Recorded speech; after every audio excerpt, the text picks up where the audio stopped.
Hello and welcome back, YouTubers. I'm Proto Mario, and apparently the PS4 costs $381 to build. And for anyone out there who has seen Rich of Review Tech USA's video, you probably already know this, but I'm getting my news from ShackNews.com.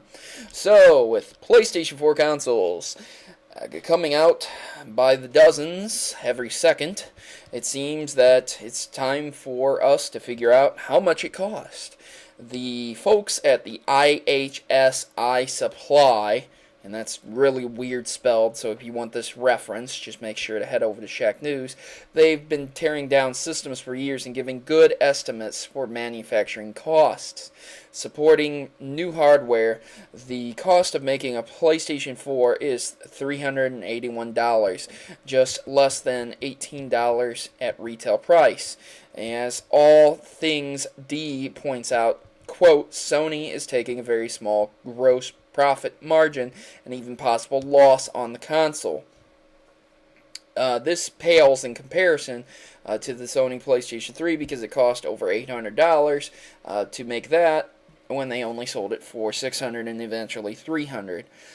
Expensive Blu-ray technology at the time was to blame, but it did apparently pan out for them.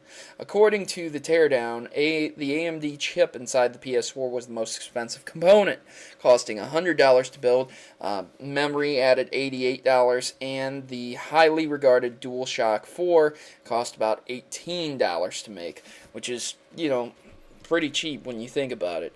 So, what's the point in all this? Well, because they're not making too much money on the console, you might think they're not making a lot of money at all. And they aren't. They're going to see a serious profit margin loss within the next 3 years probably, because they just won't be able to make it back for that long a period of time. But in business practices, there are other things to consider. First of all, one of the main marketing potentials is that they have a serious piece of the pie. Think about it. There's only the big three in gaming. And yes, I'm ruling out PC because PC is not on the market to verse consoles. Sure, there are devoted PC gamers, and I agree, PC gaming is better on several aspects, but PC gaming has not taken a slice of the console pie yet. So Sony is part of the big three.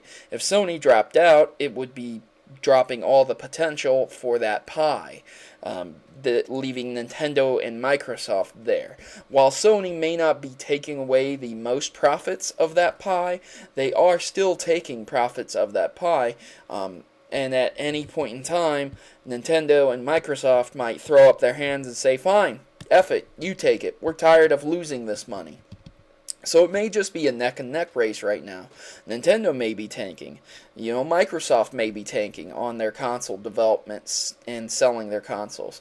But the big thing is that Sony also has exclusive contracts to certain games and developers like Killzone and God of War and Gran Turismo. But then also, Sony is much more popular in Japan than the Xbox is as well. So that means they have individualistic contracts for specific games too. Like Bleach, the series based on the anime, and games that are coming out like that, specific anime games that will never be released on Microsoft. So Sony is seeing an exclusive profit in that, whereas Call of Duty is for all three platforms, and it's only taking a piece of the pie. So you have to think about that when talking in regards to actual profiteering margins. It gets pretty technical, but when you just really break it down in simple terms, Sony has games that other companies don't, and it sees a full profit versus a partial profit on the other games that the companies do have. Just like Nintendo has Metroid, Zelda, and Mario, Sony has the anime and manga exclusives. It has Killzone, God of War, Gran Turismo, just all kinds of games. Infamous 2, or Infamous the Second Son, rather, not Infamous 2, that's already out. But guys, regardless to how you feel about Sony, if they were tanking, they wouldn't continue making a console. I will tell you that right now. The first thing in business practices, if you're hemorrhaging money, you stop the hemorrhage. You don't pour more money into it so that the money can go out. It's that simple, guys. And I can guarantee you Sony has a responsibility to the shareholders. If the president and the CEO and everyone else in the chair spots, the executives, they would be fired if they were just throwing money away blindly. So I'm Proto Mario, and I'm signing out. And once again, guys, please leave a comment in the section below. What do you think about this? Are you kind of excited that Sony's not losing as much money, or do you not care at all, or do you have something to contribute to this conversation? Please leave it in the comment section below. I would definitely love to hear your responses. Once again, guys, I'm Proto Mario. Good gaming, and God bless.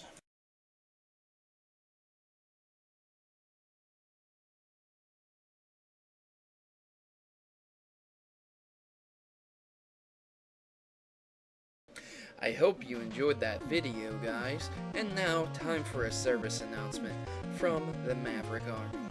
Tired of the norm? Is it time for a revolution? Join the rebellion and become a Maverick today by subscribing to Proto Mario. Remember, together, we can create a new world order of gaming. Mavericks unite.